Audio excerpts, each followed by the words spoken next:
A moment of passion. A stolen kiss under the moonlight. The sound of the waves crashing against the cruise ship as she whispered, "I love you," into another man's ear. Not mine. I should have seen the signs, the lingering glances, the sudden interest in girls' night outs, the way she clutched her phone a little too tightly. But I was blind. Foolish. I thought I had everything: a beautiful young wife, a life of luxury, and the kind of love that lasts. But love wasn't what she wanted. She wanted excitement, a thrill. And on the very trip I planned to bring us closer, she brought him, her secret lover, a man her age, while I, the rich old fool, played host to my own betrayal. This is my story, a story of deception, a story of how I believed money could buy love, a story of how the woman I gave everything to wanted more, an easy life with me and forbidden passion with someone else. Before I take you on this journey, I want to thank all my loyal subscribers for being part of this channel. Your support means everything. Make sure to turn on your notifications so you don't miss any new stories. And if you haven't subscribed yet, do so now to help bring more inspiring and dramatic tales like this. Now let's begin. The ocean stretched endlessly before me, shimmering under the golden sun. The cruise ship was a floating palace, luxurious, elegant, and meant to be the perfect place for rekindling love. I had spared no expense. This was supposed to be a dream vacation for Sophia and me, a chance to escape the world and focus on each other. I thought I was giving her everything she could ever want, but I didn't know she had brought her real desire along with her. I met Sophia 2 years ago at a charity gala in New York. She was breathtaking, long brown hair, striking green eyes, a smile that could make any man weak. She had this innocent charm, a kind of wide-eyed wonder, as if she wasn't used to places like that. Because she wasn't. She had grown up in a small town in Georgia, raised by a single mother who worked 2 jobs just to keep food on the table. She wasn't born into money, and maybe that's what drew her to me. I was a self-made man, someone who built an empire from the ground up. I had already lived through a marriage, raised children who are now adults, and buried a wife I thought I'd grow old with. Sophia was the fresh start I never thought I'd have. When I met her, I wasn't stupid. I knew the age gap between us raised eyebrows. I was 56, she was 25. I had lived a full life. She was just beginning hers. But I convinced myself that love didn't care about numbers. She made me feel alive again, and I gave her a life she never dreamed of. She went from living paycheck to driving luxury cars and wearing designer dresses overnight. But she always told me she wasn't with me for my money. I believed her. Lately, though, something had changed. She was distant. Her laughter didn't reach her eyes the way it used to, and I often caught her staring at her phone with a secretive little smile. When I asked, she'd brush it off. "Just texting Amanda," she'd say, naming one of her girlfriends. I ignored the gnawing feeling in my gut. I didn't want to believe that anything was wrong. So, I planned a surprise. A 2-week cruise from Miami to the Caribbean. A grand gesture to remind her why she married me in the first place. When I told her, she squealed with excitement, throwing her arms around my neck. "Are you serious? Oh my God, well, this is amazing." She kissed me deeply, and for a moment, I felt that same spark we had in the beginning. Maybe I was just overthinking things. She was happy. That's all that mattered. Or so I thought. We boarded the cruise on a warm Saturday afternoon. The ship was breathtaking. Endless pools, gourmet restaurants, a private suite with a balcony overlooking the sea. Everything was perfect. But then, something strange happened. As we walked through the lobby, I noticed Sophia glancing around nervously, as if she were looking for someone. When we got to our room, she excused herself almost immediately. "I just want to explore a little," she said, flashing me a smile. "You don't mind, do you?" "Of course not," I said. "I'll unpack and grab a drink at the bar." She leaned in, kissed my cheek, and disappeared out the door. I didn't think much of it at first, but an hour passed. Then 2. By the time she returned, the sun was already starting to set. Her hair was slightly messy, her cheeks flushed, and she had that same secretive smile, the one I'd seen when she stared at her phone back home. "Where'd you go?" I asked casually. "Oh, just walking around." "This ship is huge," she laughed. I think I got lost like 5 times. She talked fast, too fast, and avoided my eyes as she kicked off her heels. Something wasn't right. That evening, I took her to a candlelit dinner on the deck. The ocean breeze was warm, and the sunset painted the sky in shades of orange and pink. It should have been the perfect night, but she was distracted. She kept glancing over my shoulder, checking her phone under the table, laughing at texts when she thought I wasn't looking. Sophia, I said, trying to keep my voice calm. Who keeps texting you? Her head snapped up. What? You've been on your phone all night. Oh, she laughed nervously, setting it down. It's just Amanda. She's freaking out because she and her boyfriend had a fight. I didn't believe her, but I forced a smile and nodded. Because what else was I supposed to do? That night, as we walked back to our room, I noticed a man lingering near the elevators. He was young, late 20s or early 30s, tall, muscular, with that cocky air of someone who knew he was good-looking. His eyes flickered toward Sophia for just a second too long, and she looked away, too quickly. It was only a moment, but my stomach twisted into a knot. Sophia had never been good at hiding things, and suddenly, everything made sense. The glances, the texts, the way she had disappeared for hours earlier. She wasn't on this cruise alone with me. She had brought him. I didn't say a word as we walked into our suite. I just smiled, kissed her forehead, and told her I loved her. Because now, I had a new plan. I wasn't going to let this go. I was going to find out the truth. And when I did, there would be no going back. The night should have ended in our suite, wrapped in silk sheets, with the sound of waves rocking us to sleep. That's what I had imagined when I booked this trip. Instead, I lay awake, staring at the ceiling, listening to the steady sound of Sophia's breathing beside me. She was fast asleep, peaceful, like a woman without a care in the world. Meanwhile, my mind was racing. I couldn't ignore the way she had looked at that man in the hallway. Or rather, the way she had tried not to look at him. It wasn't just a random glance. It was recognition, a quiet, guilty moment that she hoped I hadn't noticed. But I had, and now I was left wondering just how deep this betrayal ran. The next morning, I decided to test her. I suggested breakfast on the upper deck, a beautiful outdoor space overlooking the endless blue ocean. She hesitated just for a second before nodding.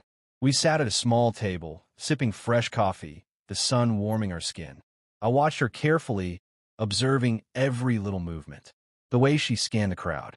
The way her fingers tapped restlessly against the table. She was nervous. And then, there he was. The same man from last night. He was sitting a few tables away, pretending not to see us, though I knew better. He was alone, stirring his coffee absent-mindedly. But his posture was too casual, too forced. I leaned back in my chair, pretending to stretch, just to see what Sophia would do. And I caught it. The flicker of her eyes, the quick downward glance, the barely there smile she tried to suppress. It was confirmation. I wasn't imagining this. I said casually, pretending to be deep in thought. You never did tell me what you got up to yesterday, when you wandered off. She almost choked on her orange juice. What? I repeated my question, this time locking eyes with her. She laughed lightly, brushing her hair over her shoulder. Oh, I just explored a little. Walked around the shops, looked at the pool areas. Nothing exciting. Nothing exciting. So why did she look like she had just gotten caught in a lie? The moment breakfast was over, Sophia excused herself. I think I'll go get a massage, she said, standing up quickly. I saw this spa on the second deck. It looks amazing. A massage. How convenient. I nodded, playing along. That sounds nice. Wanting to come with you. Her eyes widened for half a second before she forced a smile. Oh no, you don't like spas. I'll be quick, I promise. She leaned down and kissed my cheek, then practically rushed away. I waited exactly 10 minutes before following. I wasn't usually the kind of man to spy on my wife, but I had learned something valuable over the years. When something doesn't feel right, it probably isn't right. I walked to the spa, peeked inside. No sign of her.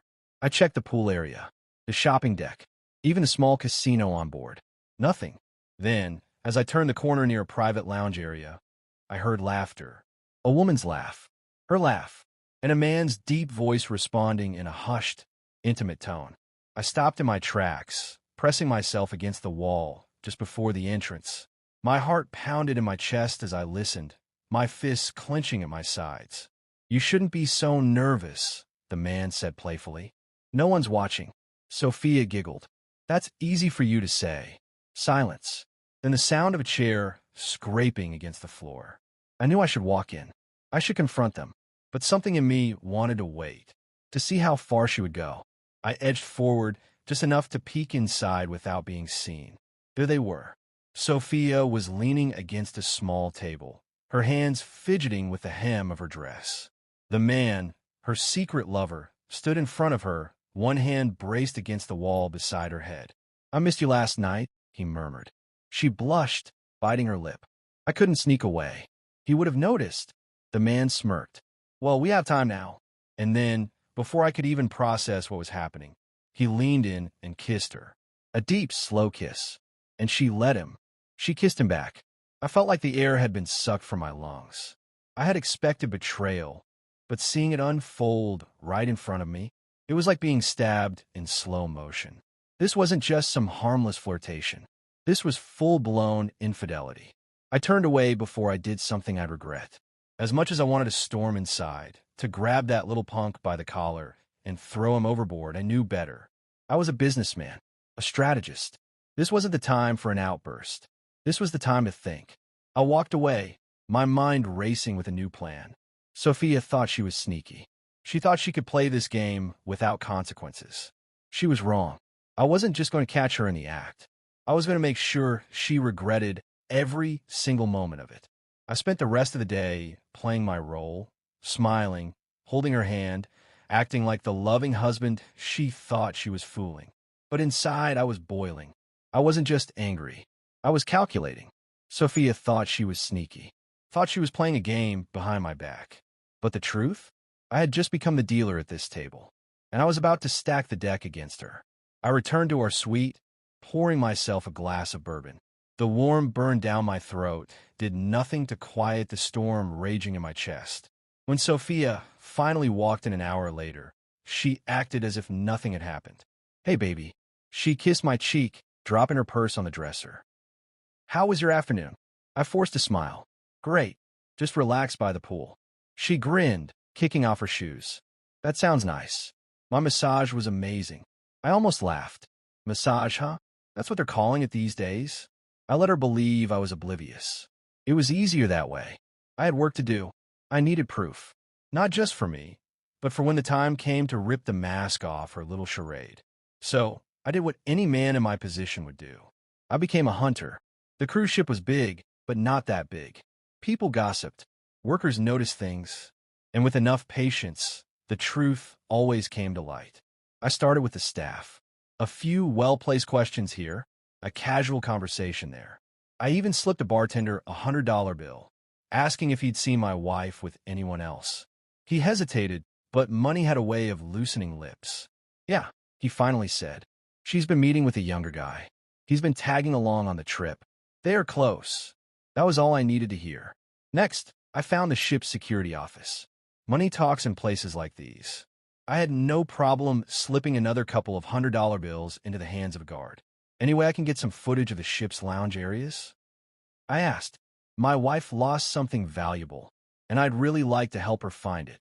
It was a lie, of course, but within minutes, I was watching grainy security footage of Sophia and him, the little rat she'd brought along. They weren't holding hands, weren't kissing, but the body language was undeniable. The secret glances, the way she leaned in when she spoke to him, the way he touched her waist when they walked together. I clenched my fists. She had no idea that her game was already lost. That night, I decided to push her further. I took her to dinner, an elegant, candlelit restaurant at the top deck of the ship. I ordered her favorite wine, smiled at all the right moments, told her she looked beautiful. And all the while, I watched her, waiting. It didn't take long. Halfway through dinner, she excused herself. "I'll be right back," she said. "I just need to freshen up." I nodded, sipping my wine. "Take your time." The moment she walked out of the restaurant, I followed.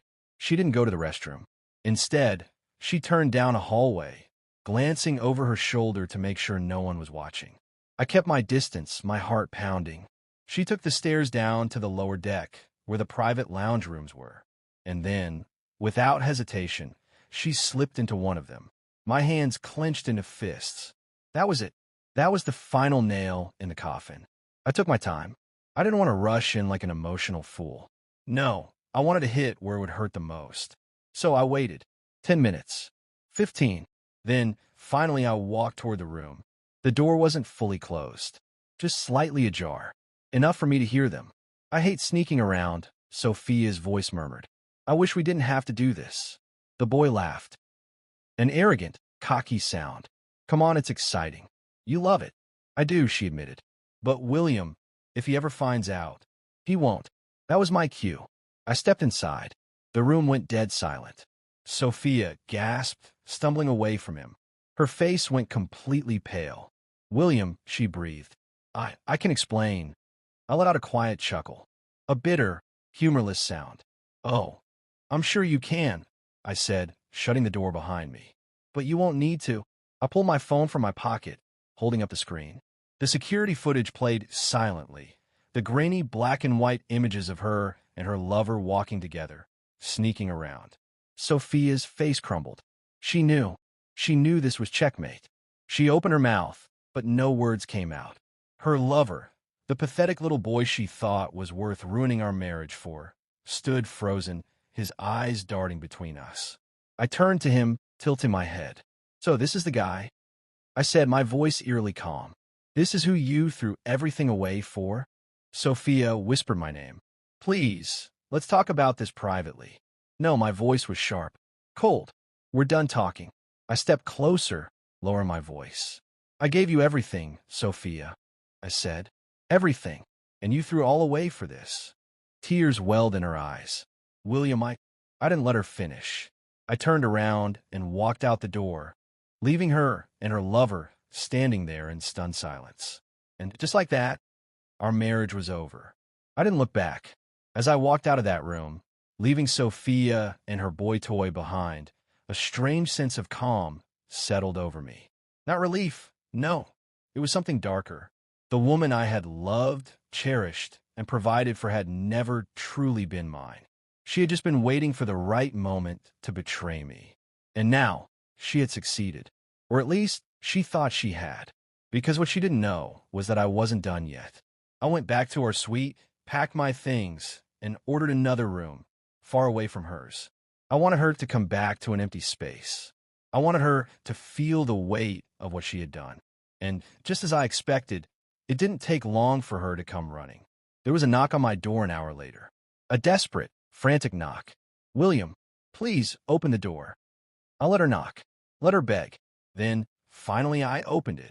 Sophia stood there, eyes red, mascara running down her cheeks. She looked wrecked. Good. Please, she whispered. Just talk to me. I leaned against the door frame, arms crossed. Talk, I said, voice cold. Like how you talk to your little boyfriend? She flinched. I made a mistake. I let out a dark laugh. A mistake, I repeated. No, Sophia. A mistake is forgetting an anniversary. A mistake is spilling coffee on a contract. This, I gestured between us, wasn't a mistake. It was a choice. She reached for my hand, but I pulled away. I love you, she said desperately. I never wanted to hurt you. Save it, I snapped. You snuck around with another man. You humiliated me. You used me. She shook her head, tears spilling down her face. No, I swear I. Shut up, I said, my voice like steel. She froze. I had never spoken to her like that before. Tell me one thing, Sophia. I continued, my jaw clenched. Did you really think you wouldn't get caught? That I was just some old fool who would never figure it out? She stayed silent.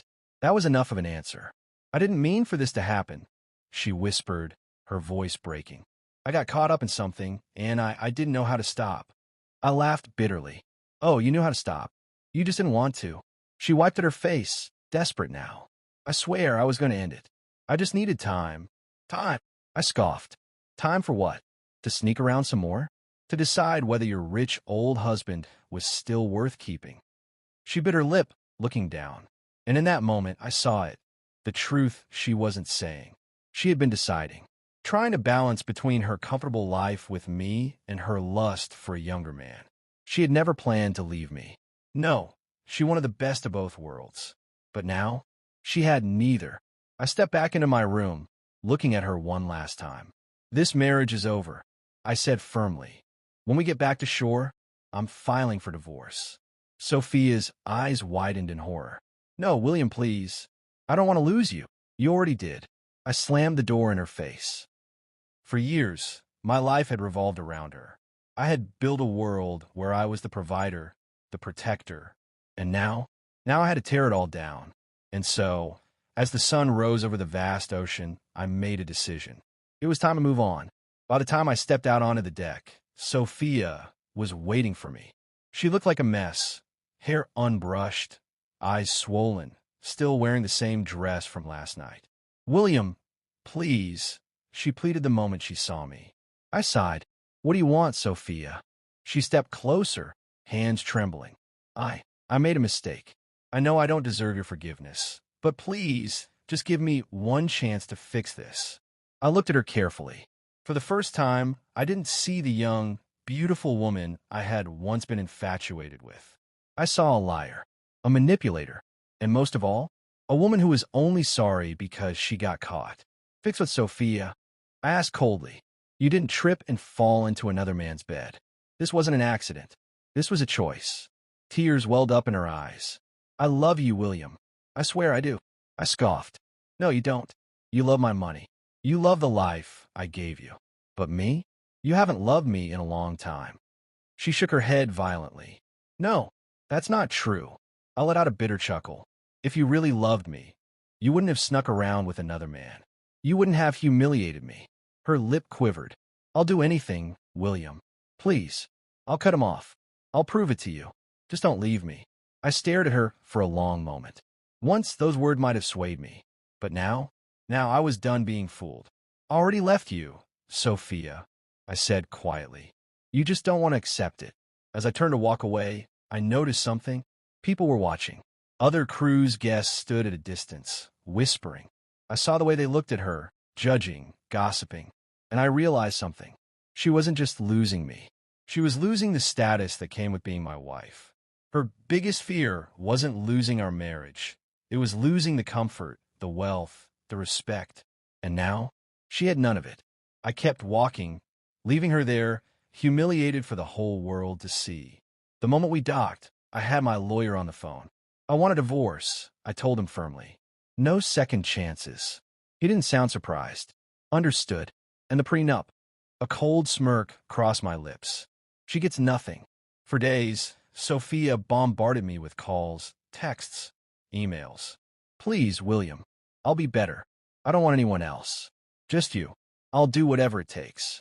I ignored them all. Until one day, she showed up at my house. Dressed in an elegant black dress, makeup perfect, her eyes shimmering with fresh tears. She looked exactly like the woman I had once fallen for. But I wasn't the same man anymore.